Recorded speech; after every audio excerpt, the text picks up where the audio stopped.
Today we're going to show you how to prune this lamb's ear so you'll get a plant that is not too crowded during the growing season, so that you'll get a nice growth. You'll definitely get some leaves, over one another, but at least the plant is not going to be too crowded, that everything is not going to look too good. So let's go ahead and get started. So you'll see there's a lot of dead leaves all around. You get a lot of dieback, but you do have some nice green growth here. So that tells you that the plant is still alive. There might be some like stem here that, for example, the stem is struggling. This is something that you can cut off. It's not dead yet. So if I were to cut this part off, there's still some life to it. I did see a growth coming on the side there, which I just took off. So if you leave it, you should get some growth like around here, maybe not necessarily up here because it is definitely struggling right there. But right here where it's still yellow or light green, there's still life right there. So we're going to cut this off just because we don't want this to be growing on top of the new growth. So what I do first is just to strip off the dead foliage. And in the last video, I went over how you could use these leaves as the first layer mulch, which I'll be doing for these right here. And if you're concerned about your lamb's ear dying on you, according to this tag, it can go down to -20 to 30. So it's pretty hardy. It's considered evergreen in our zone 8A here. Even when it was 7B, it was still, I would say it's more of a tender evergreen plant, because as you can see, when you get a lot of days that are in the 20 degrees, you'll get a lot of die back like this. Mostly you'll get the bigger leaves that are looking like this. They're dead. And so I would think that a lot of people could grow this in the US. It's non-hardy in zones 1 to 3. So a lot of us can grow this. So a good thing to note is that it does not like a lot of wet days. It's a hardy plant. It can tolerate drought. I would put it in an area that does not get a lot of tender loving care from you, a lot of watering on your part, or you can raise that area up so that way it's not going to stay moist. So by raising it up, especially if you have clay soil, you're not letting the crown of the plant get sitting or get wet like it's sitting in water. So by raising it up, that'll be good. And of course, if you have it in pots, try not to water it as often, and you may need to use soil that is more gravelly or more sand based, so that way it will not absorb too much water on you. And sometimes I even raise it up too in a container, not for lamb's ear per se, but for other plants that don't require a lot of water.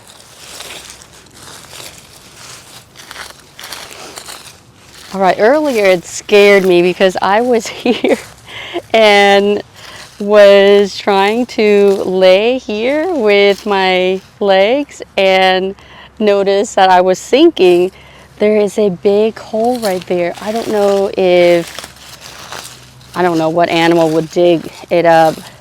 I know we have armadillos sometimes that likes to dig things up, but this looks like it might be an animal that lives in there during the winter, likes to burrow there. When we didn't have an established garden yet, we would have holes around the foundation of the house. All right, so I have most of it all done. So now you're just going to assess the plant here. So you don't want it too crowded in the center. So I don't know if you can see this, but this is all dead. So we can take that out. So that'll make room for the center here. And I see that there is, here's the one that I just cut. So we'll cut that one out. So right here is good. It's not crowding at all. So around here you can make a decision whether you want to cut it or not. I would cut off the old growth first. You can tell because you'll get something like this, where you'll see roots coming out. So that's how you know this is more of a new or an old growth. I mean, I see the same thing here. We'll just cut it off. Now, if you are in need of more lamb's ear in your garden, you can technically, well, not technically, you can actually put this in the ground as a cutting, and you should have another plant. So you can just set it like this in the ground. But I do not need any more. I have plenty already, so we won't plant anything. So there's another one with aerial roots sticking out already. So I guess what I'm trying to say is you want to keep the new growth. Same thing with this one. Look at that. It's old growth.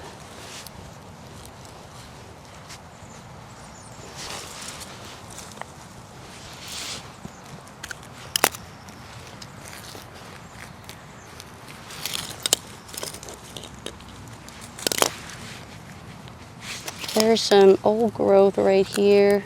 I'll take that one out.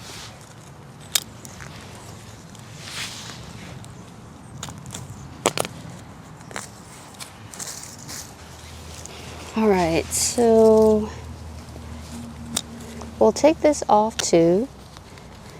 So you just have to decide, you want it to look not too crowded. Like right here, it's crowding. This is more of an old growth, so we'll take that out. See, there's some aerial roots there. There's a lot of crowding right here, so we'll take out. Now if you like the look of crowdedness, then you can keep more of it.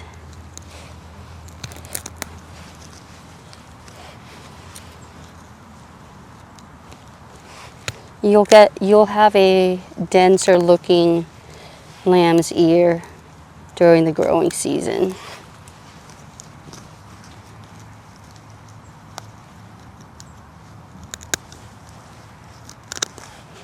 I actually don't mind it having smaller leaves. You see this right here?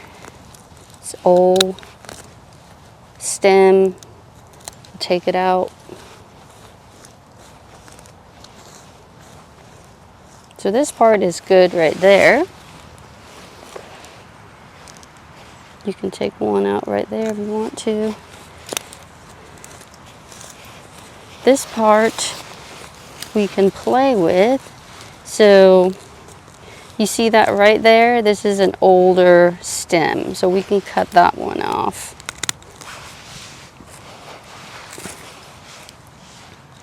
And this one too.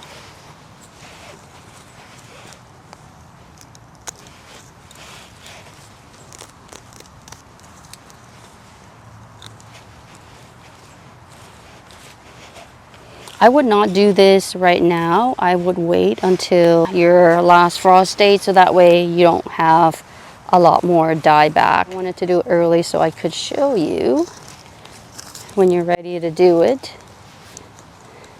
You'll know how to do it. There. So that looks good. Let's go on to this one.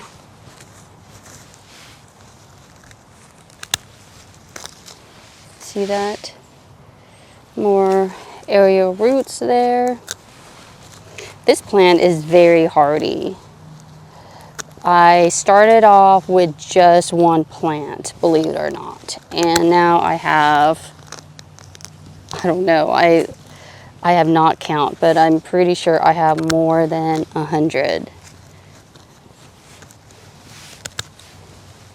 See that right there? We don't need it.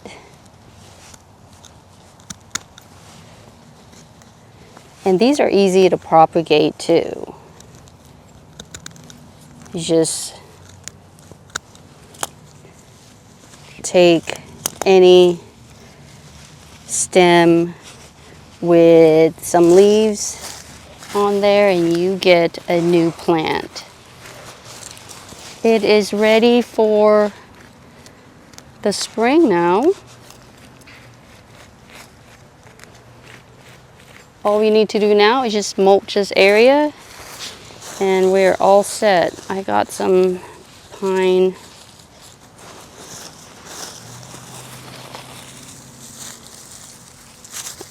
straws around here that I can, it's just to cover the bare spots that we just uncovered. Oh, that's it. Very easy. When you have a lot of plant, it does get very tedious after a while. But if you have one or two plants, you know, it can be therapeutic just sitting here, getting this done, and have your plant all ready for the spring. So that is it.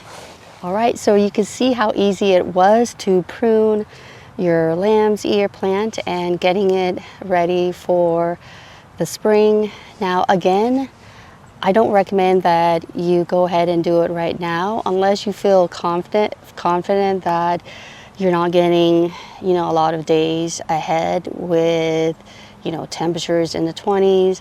More likely if you do, you might be risking getting more of your plants potentially dying back. But as mentioned, the plant itself should not be dead, because unless your temperature where you are is below -30 degrees Fahrenheit, you will get more leaves that are going to die back. But as far as the plant goes, it should not die unless, again, if it's below -30 degrees. So I hope this video has been helpful to you and I hope you enjoyed it. And until the next one, I hope you take care. Bye for now.